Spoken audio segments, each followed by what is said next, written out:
August 6, 2011, a military helicopter, Extortion 17, carrying 38 men, including 25 of the elite SEAL Team 6, 5 National Guard and Army Reserve, and 8 Afghan commandos, was shot down over Taliban-controlled territory in eastern Afghanistan.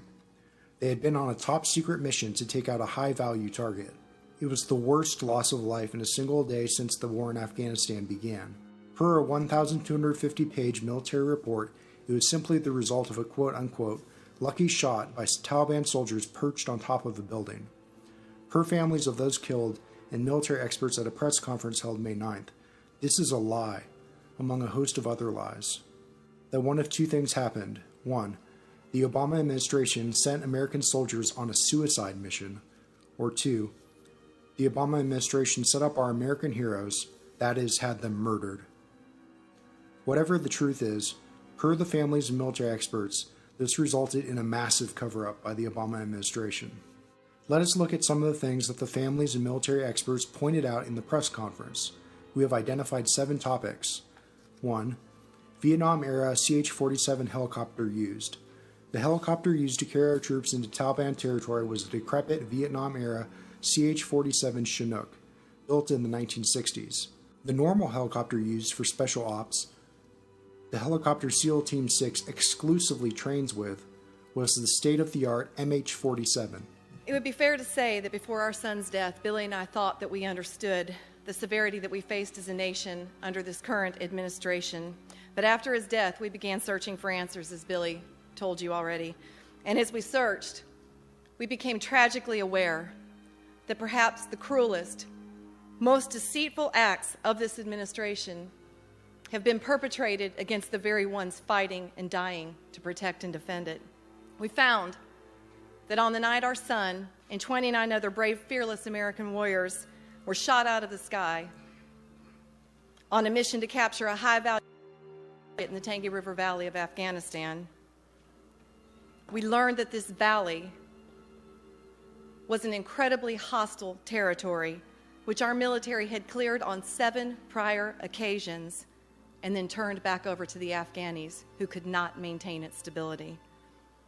We learned that night that the mission was so dangerous that it had to be authorized out of theater, but even then the following took place.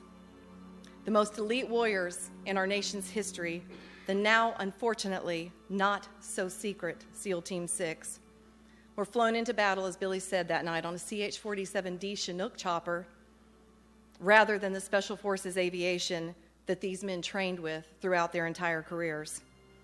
Even more insulting, this conventional airframe that these 30 Americans were forced to do battle in that night was built in the early 1960s and last retrofitted in 1985. No drone was used to take out the Taliban positions. Although the military could easily have taken out the Taliban positions with a drone strike, per the families and military experts, this was not done because 1.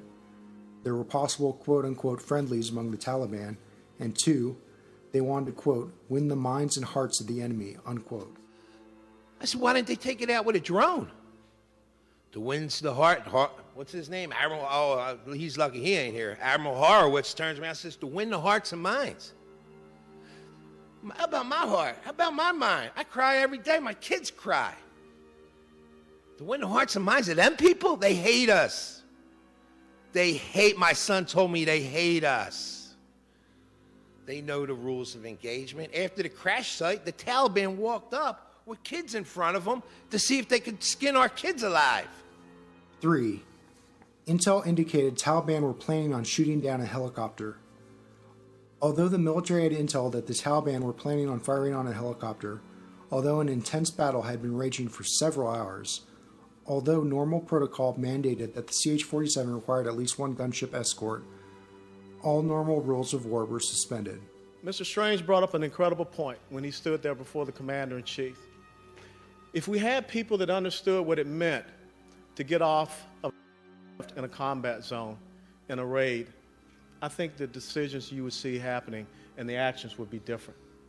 If we had people that had ever been in an aircraft and hooked up and jumped out into the darkness not knowing what would be waiting for them, that they would be making different decisions for our men and women. I can tell you, having been an artillery officer, you don't send anyone into a combat assault on an aircraft without first preparing that landing zone, by first suppressing any type of air defense that could be around it. I had also the privilege of sitting in on that classified briefing. That operation had been going on for 3.5 hours.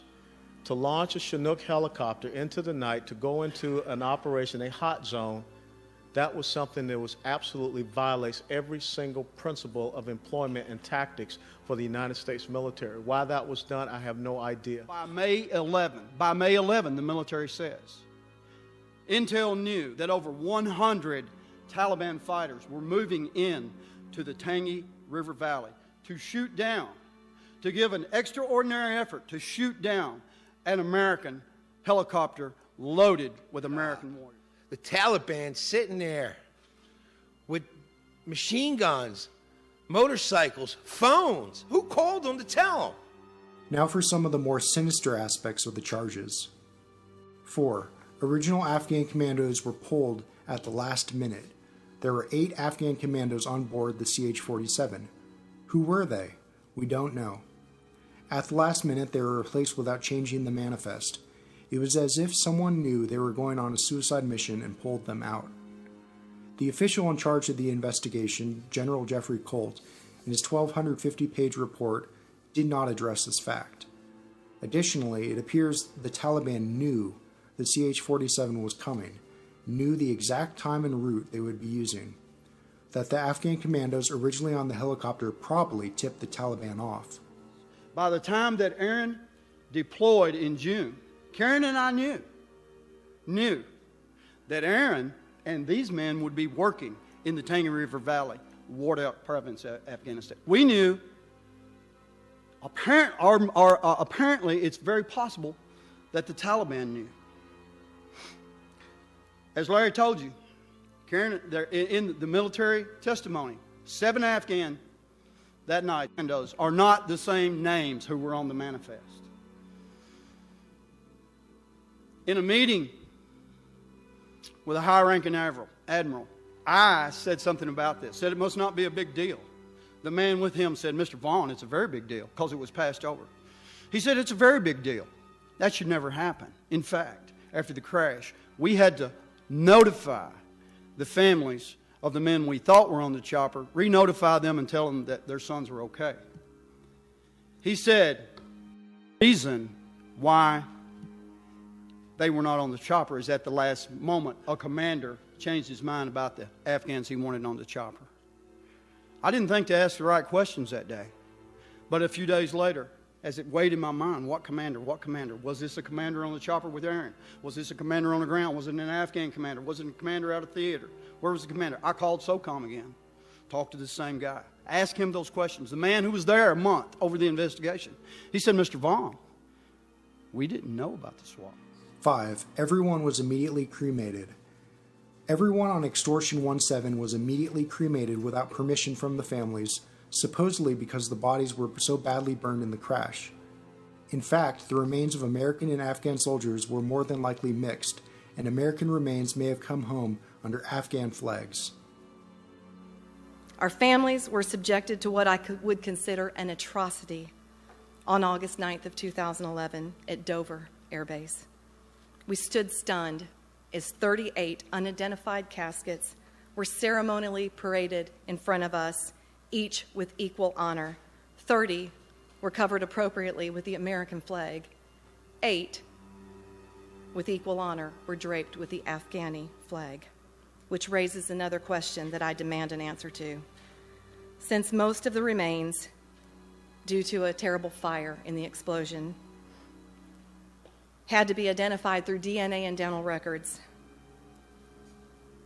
here in the States, is it possible that one or more of our sons, that my son, came home under the Islamic Republic of Afghanistan's flag, all for the guise of appeasement? No eye in the sky. The eye went off. When the helicopter got shot down, it's in the paperwork. We didn't know what helicopter got shot. It took us 10 minutes.